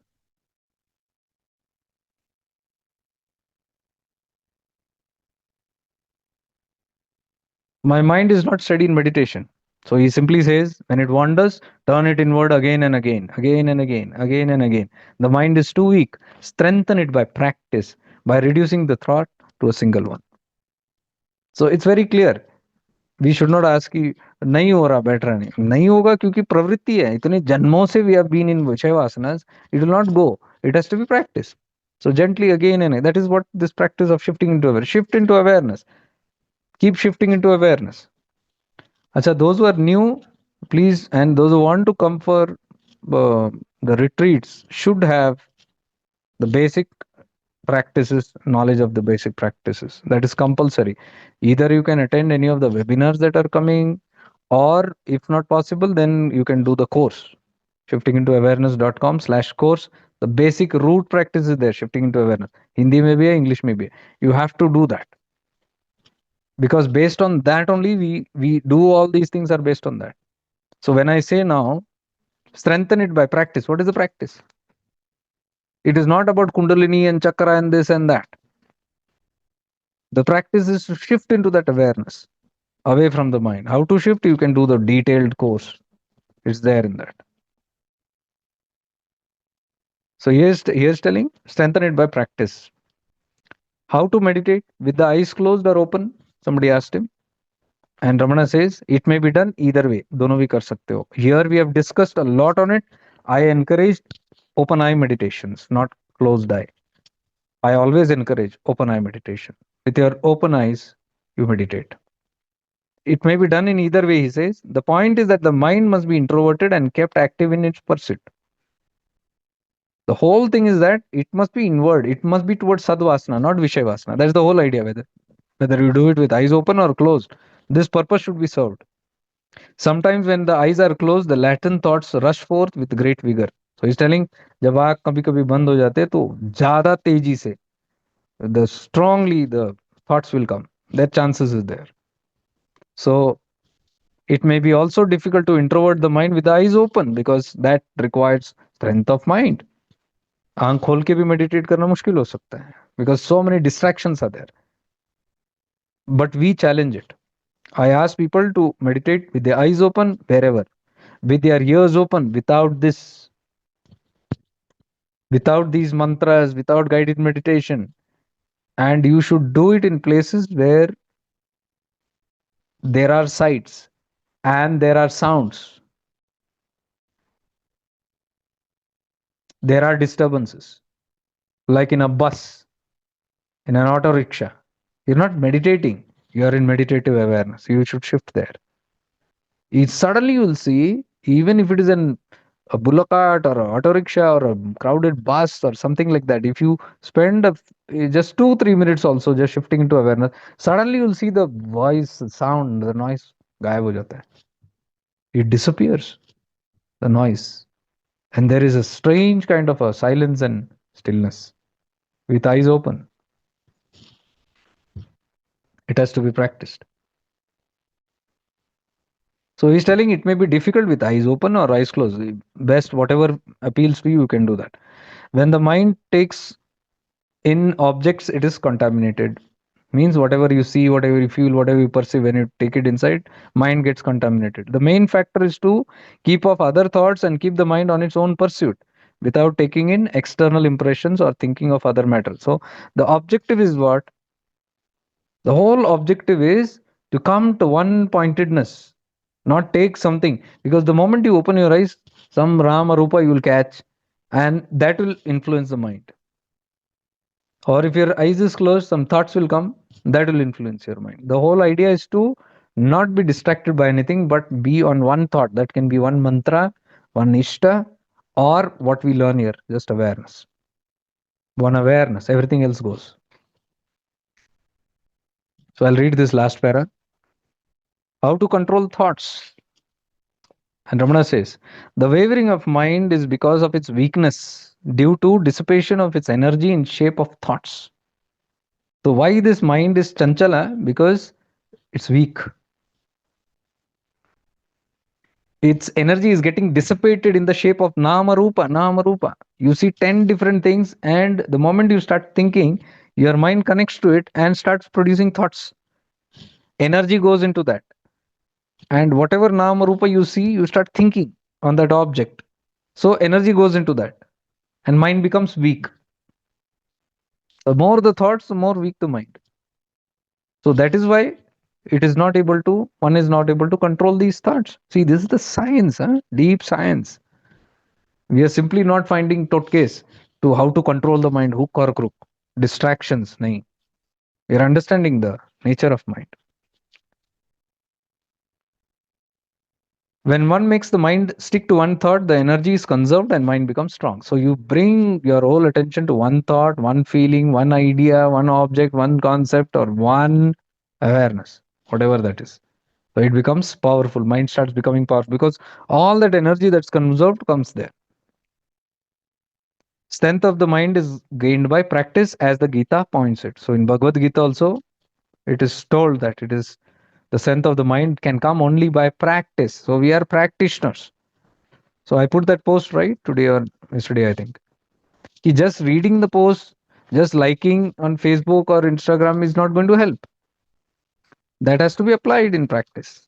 Whatever we do, just scrolling endlessly, mindlessly through all the gurus, hundreds of gurus, क्या फायदा है वो? Spiritual entertainment है वो, कुछ use का नहीं है until that becomes your practice. So instead of going through thousands of videos and this and that and subscribing to hundreds of gurus, take one practice and simply put your energy into that. Whichever that practice, whichever that path is, dedicate yourself to that. Mind will become strong. In the earlier stages, mind reverts to the search only at long intervals, but with continued practice, it reverts at shorter intervals until it finally does not wander at all. So in the start, it takes time for it to come back again to the self. Vishay Vasanas will catch up, then you're lost. Then it takes some effort to come back and be in awareness. Then again, it will get lost. In the start, he says. But with repeated practice, slowly that will become strong until it does not wander at all. So wandering फिर बंद हो जाता है. So here what is the key that we are learning today is practice. It is then that the dormant Shakti manifests and the mind resolves itself into the life current. So this is when the whole Shakti manifests, because Shakti is what? This power only. The Shakti gets dissipated everywhere, spread out, waste हो जाता है. But if the Shakti is collected in one place, this whole Shakti takes over then. And the whole mind resolves itself into the right life current, the pranic force. Now it can pursue that one object, maybe that self-realized, that is mumukshatva, one target, one goal. Yesterday we discussed, right? Multiple goals in life. You can keep fulfilling those goals, finally. Those are the petty goals of life. But when those petty goals are fulfilled or not fulfilled, when it is fulfilled, you are content. But It is temporary contentment. Then you say, still I am restless. Then you have a higher goal. Or sometimes you go for petty goals, you don't get it. You're frustrated. You're disappointed. That disappointment makes you seek the highest goal, whichever. Okay. So it's all about practice. It's about the resolve. And as I said, this this is our birthright. This whole thing is our birthright. Like Buddha's final, this sitting under the tree, Bodhi tree, Mara is disturbing him. Mara is the demon who has three daughters. One is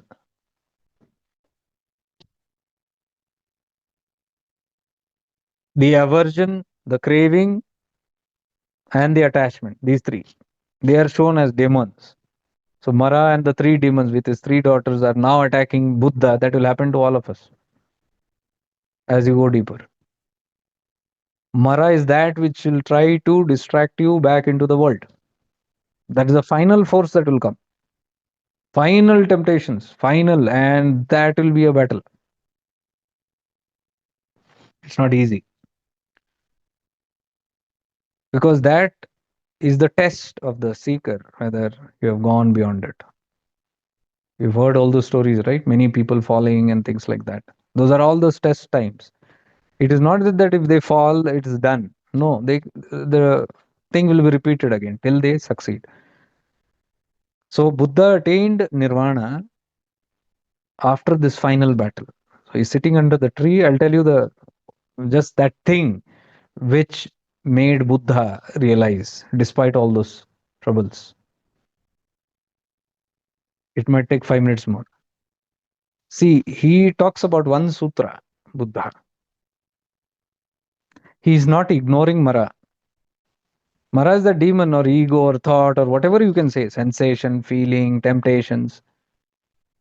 He is not ignoring it, nor is getting up and fighting the demon like other warriors, other yogi characters you see, they are all fighting the asuras. Buddha is not fighting. Buddha is deep meditation because he has taken a sankalpa, do or die. Now this is coming. Now for whose do and die, what will he care? किसको मरना मारना क्या करना है? He is sitting there. So he neither fights, neither he ignores. Some even ignore it and pay attention to their God inside. No. Buddha says one mantra that became very famous. That is what led him to self-realization. And that is, he says, I see you, Mara. And then he does, I think I have the image of that. Let me just put it. It's a very nice image. He does this mudra. It's called the Bhumi Sparsha. Bhumi Sparsha Mudra. It's he drops his hand and this hand touches the ground from his feet. That is, he's touching. He drops here and he just says, I see you, Mara. What is the meaning of I see you, Mara? Is I am aware of you. Whenever you are aware and you look straight into that tattva, which is botheration, without running or trying to battle it, it fades away. So he says, I see you, Mara. He's not saying, I'll fight you, I'll ignore you. I see you. Means I'm aware of you. And he drops his hand, Bhumi Sparsha Mudra, and he says this with firm resolve, I belong here. Self-realization is my right. And nothing is going to stop me from attaining it. 3 words. What does he say? With Bhumi Sparsha, he says, I belong here. Means nobody, koi ukhad nahi fek sakta. What is Bhumi? His space. He's claiming it. He's touching the earth. He's connecting with the earth. And he's telling, I belong here. Means nobody can uproot me from this practice. This is my place, because sometimes temptation will come to uproot you, shift you, throw you from here and there. But you are sitting there and claiming, this is my grounding place. I belong here, he says. Second, he says, self-realization is my right. I'll attain it. Third, he says, nothing can stop me from attaining it. and the demons disappear, and Buddha attains nirvana. That image is there. I'll show you. I was looking at it today. I remembered. I connected it with this session here.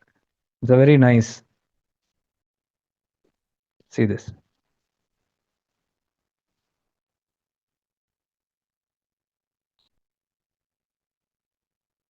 This is his state of nirvana. Just before nirvana, you can look at his hand. Bhumi Sparsha Mudra. So, what are we understanding from this? We are understanding it is our sankalpa. So, what happened? One second.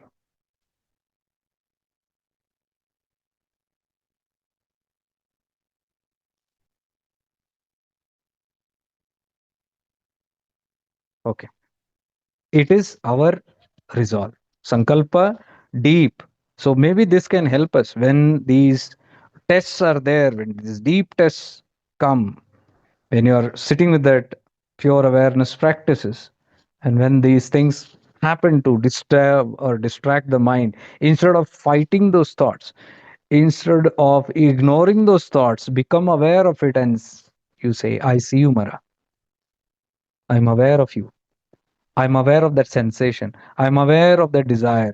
I'm aware of that thing that is sprouting in me, the desire that is coming, the distraction that is coming. I don't get irritated by it. I don't run away from it. I don't ignore it. I look at it and I see you distraction. I see you desire. And you become aware from where is this coming. You become fully aware of it. It will disappear.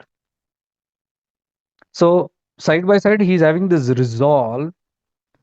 You remember I told this one time. There was a time when this fierce battle of the mind was going on. So much of challenges and things like that. I could see even the dark forces literally like overpower. It sometimes grips you. You're so helpless. Even now it happens, huh? It's not that it's overwhelming at times. But then, those days I used to sometimes I used to see I'm lost. I could see it so powerful, can't help it. But in that helplessness, I would lie there and I would say, do what you want. I belong to light. A strange strength used to come from within. It is like, do what you want. What are you going to do? Take my body, take my life, take. But I belong to light. That's it. Means that resolve which is there, that kind of a situation can come to us. You have to be. That's that Bhumi Sparsha. So today when I was reading that Bhumi Sparsha, I remembered those days. It's not that it's come and gone. It can happen today also with me or anybody. That resolve must come back again and again. That I belong here. Self realization is my right. Third, nothing can stop me with that. I see you. See the thing, expose it, know it, be fully aware of and conscious of it, stare into it with these three resolves. I mean, just try and see. You can give me the feedbacks. As you go deeper and deeper, all these things will be there. A lot of challenges will be there. Fine. Okay. Anyways, we got connected from here and there, something to this. So we'll end it with a today's session with a small prayer. Om Purnamada Purnamidam Purnat Purnamadayachyate Purnasya Purnamadaya Purnameva Vashishyate. Om Shanti Shanti Shanti. May we all be blessed. May we all evolve. May we all be free.